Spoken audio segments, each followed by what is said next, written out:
اس نے الینا کی طرف سے کروٹ موڑ لی۔ لٹل فیری اٹھو، یزادن نے اس کو پیار سے جگایا، لیکن الینا تھی جو اٹھنے کا نام نہیں لے رہی تھی۔ بتاؤ، کیا تمہارے پاس سردی میں پہننے کے لیے کوئی کپڑے نہیں ہیں کیا؟ یزادن نے پیار سے پوچھا۔ نہیں، الینا نے آنکھ بند کر کے نہیں میں سر ہلایا۔ اوکے، چلو پھر آج ہم شاپنگ پہ چلیں گے۔ پہلے اٹھ جاؤ، ناشتہ کرو، پھر میں اپنی لٹل فیری کے لیے سردی کے کپڑے لیں گے۔ ڈان، آپ مجھے چوڑیاں بھی دلائیں گے نا؟ الینا نے لاڈ سے پوچھا۔ اگر میری لٹل فیری کو پسند ہے تو میں اس کو وہ بھی دلواؤں گا۔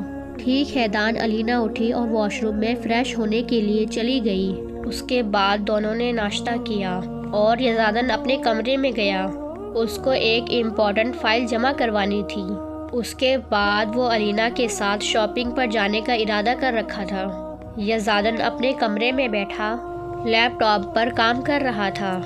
اسی وقت الینا دروازہ کھول کر اندر آئی اور کہا کہ ڈان چلے شاپنگ پر۔ الینا نے بیڈ پر آ کر یزادن کا لیپ ٹاپ بند کیا اور اس کی گود میں بیٹھ گئی اور اپنے دونوں ہاتھ یزادن کے گلے کے گرد باندھ دیے۔ یزادن نے پیار سے اس کے بال ٹھیک کیے اور کہا، جی لٹل فیری، چلو چلتے ہیں۔ یزادن بیڈ سے اٹھا اور الماری کی طرف گیا۔ وہاں سے اپنا ایک کوٹ نکال کر الینا کو پہنایا کیونکہ باہر بہت ٹھنڈ ہو رہی تھی۔ چلو اب چلیں، یزادن نے اس کا ہاتھ پکڑ کر کہا اور گھر سے باہر نکل گئے۔ اس کے بعد ڈان نے اس کو شاپنگ کروائی، اس کو چوڑیاں بھی دلائی اور گھر واپس لے آیا۔ الینا اس وقت اپنے کمرے میں بیٹھی اپنی شاپنگ دیکھ رہی تھی۔ یزادن ایک ضروری کام کا کہہ کر نکل گیا تھا۔ الینا یہی سوچ رہی تھی کہ وہ کتنی خوش نصیب ہے۔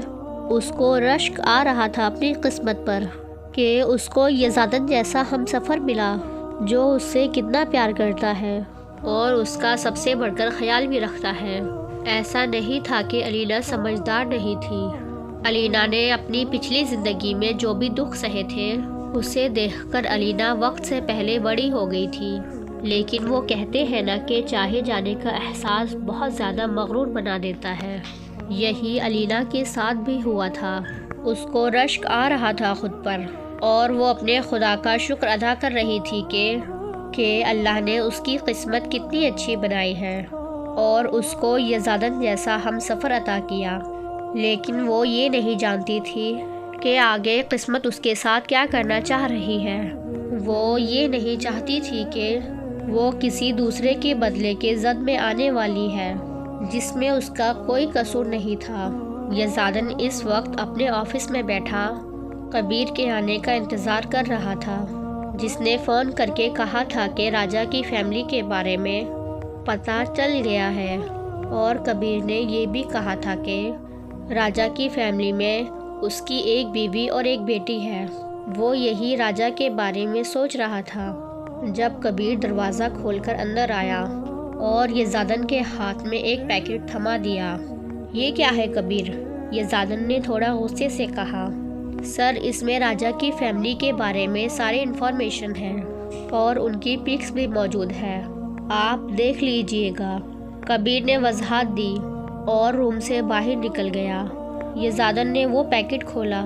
سب سے پہلے اس کے سامنے وہ تصویر پڑی تھی جس کا رخ الٹا تھا۔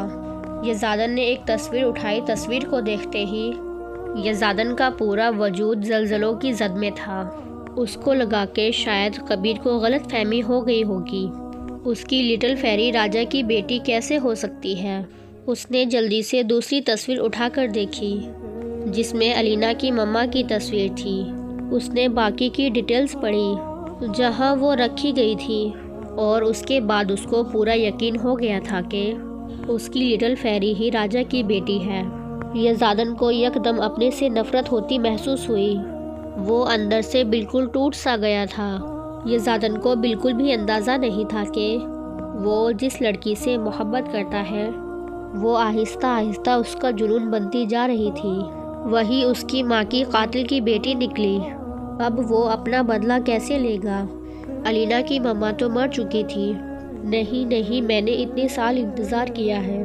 اب میں اپنی مما کی موت کو رائیگاں نہیں جانے دوں گا۔ مجھے نفرت ہے خود سے کہ میں نے قاتل کی بیٹی سے محبت کی۔